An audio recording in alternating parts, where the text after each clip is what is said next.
Hello again. We're now on to Chapter 3, Equal Employment Opportunity, also known as EEO in the workplace. A lot of organizations these days actually have an individual dedicated to the concept of EEO, or an EEO regulator, Equal Employment Opportunity Regulator. It's a very hot topic issue in today's workforce, something that was springboarded by the Civil Rights Act of 1964, almost 50 years ago, legislation that was enacted to keep the workplace equal to as many individuals as possible. We wanted organizations to be hiring the most qualified candidate for the position, regardless of race, gender, religious preferences, etc.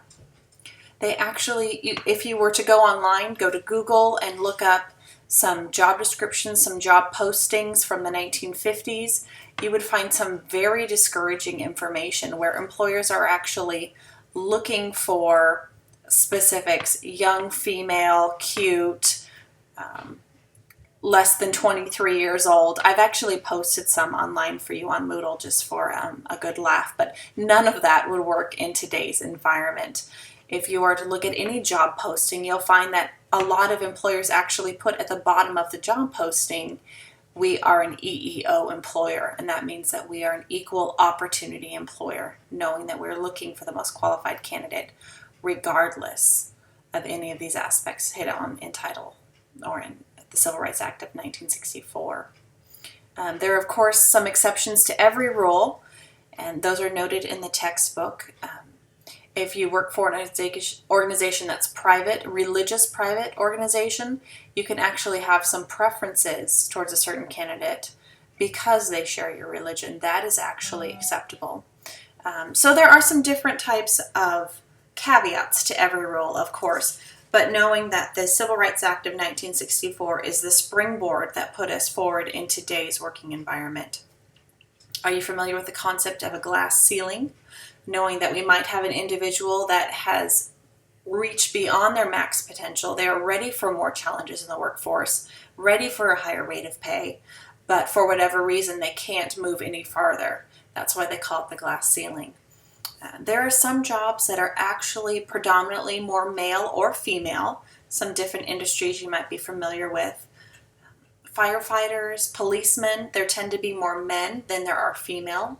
It doesn't mean that we would hire differently. We're always looking for the most qualified candidate.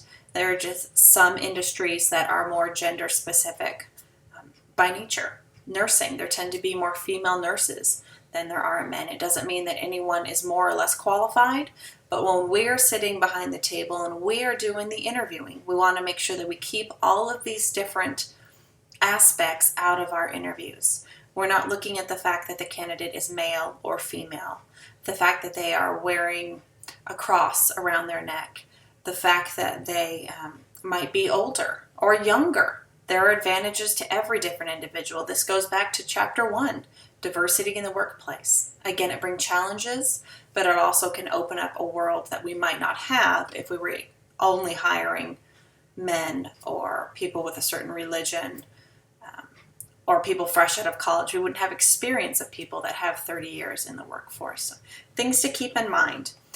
This chapter hits pretty heavy on different types of legislation and the impact that it has in the human resource world. Age Discrimination Act of 1967, that starts on page 63, also tremendously important. In today's current environment, we know that people are working longer because it's more expensive. And people have longer life expectancy.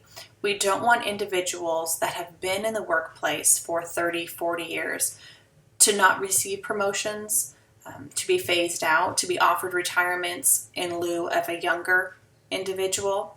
Sometimes that happens. We want our organizations to be as streamlined as possible, looking for the most qualified candidate regardless of the other factors. The Americans with Disability Act of 1990, another important piece of legislation. Because an individual has a disability does not mean they are any less of a candidate. Doesn't mean that they would do any less of a fantastic job than someone that might not be in a wheelchair or that doesn't need an ergonomic keyboard. Things to keep in mind. And the same occurs if you have an individual that ends up becoming disabled while in the workforce. We want to make reasonable accommodations for them. As long as a person can do the job with these reasonable accommodations, they should not be held back. So there are different topics that are noted in Chapter 3, the Family Medical Leave Act of 1993, FMLA. A lot of people have been using that. That's a listing of topics that you might be able to use time off of work, job protected, because of a birth, a death, different things that might occur in your family. An employer cannot sever the relationship. They cannot let you go because of something that is happening as long as it is protected under FMLA. So there's paperwork that we would want our employees to fill out. Something to keep in mind, what are some ways that we can prevent discrimination in the workplace? We know that there is discrimination in the workplace. It's a given factor. When we work in a diverse setting, we will have people with challenging different beliefs, different ways of doing things, different dress, and it can become a challenge. So what are some ways that we as employers can help mitigate that situation? Chapter 3 wraps up with the importance of equal opportunity. Why is it important in today's workforce? How can it help us get ahead? And of course, how is this ethically related? If you have an organization that is comfortable with hiring people because of a certain preference, does that make them ethical? Just something to keep in mind. As you have most likely all been involved in the workforce some way, somehow, everyone has had some sort of position over the years. Have you ever seen discrimination in the workplace? Have you been persecuted because of discrimination in the workplace? Something we want to keep at the forefront in our minds.